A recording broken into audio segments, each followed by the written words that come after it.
New from the NBC 10 I-Team, more than 2 years after a nearly $500,000 heist on Federal Hill, two suspects are seemingly off the hook. But the move doesn't necessarily mean they're considered innocent. NBC 10 I-Team reporter Tamas Sakarzik poured over court documents and pressed the Attorney General on what happened. Over $433,000 was stolen in the Santander Bank heist on Atwells Avenue in 2023. One of the three suspects is scheduled to be sentenced this week, but court records show the other two, including someone who was a bank manager at the time, are no longer facing charges. Motions to dismiss granted for two of the Federal Hill Santander Bank heist suspects, bank operations manager Tracey Delgado and her boyfriend Stanley Palmer. In what police describe as a coordinated heist, they, along with Justine Fernandez, allegedly stole $433,000 from the Atwells Avenue branch.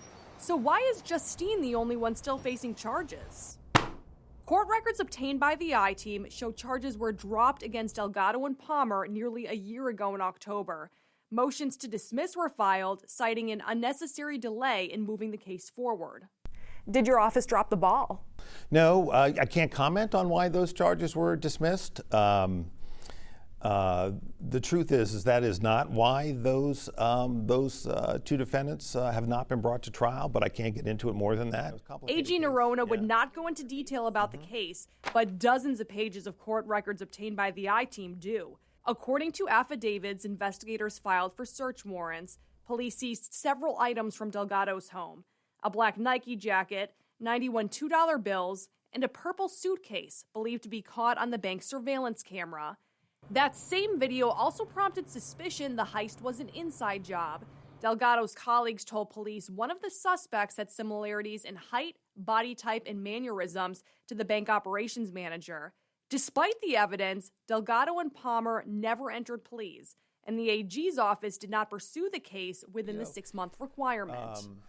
This doesn't speak to the merit of the case. No, it does not speak to the merit of the case. Look, there are strategic decisions that are made by prosecutors along the way in any case, again, speaking very generally. And, when those decisions are made, sometimes it takes a little bit of time for us to be in a position to explain to the public why we're making them. Could charges potentially be brought again? I don't really want to get into that, Tamara, for reasons which I think will become clear within the next week or so.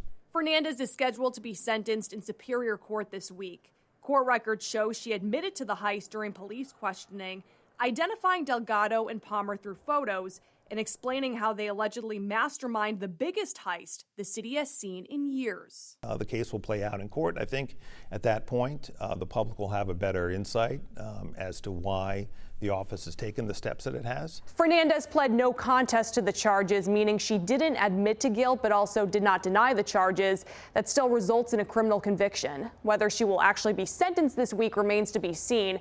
That date has been delayed every month for nearly a year.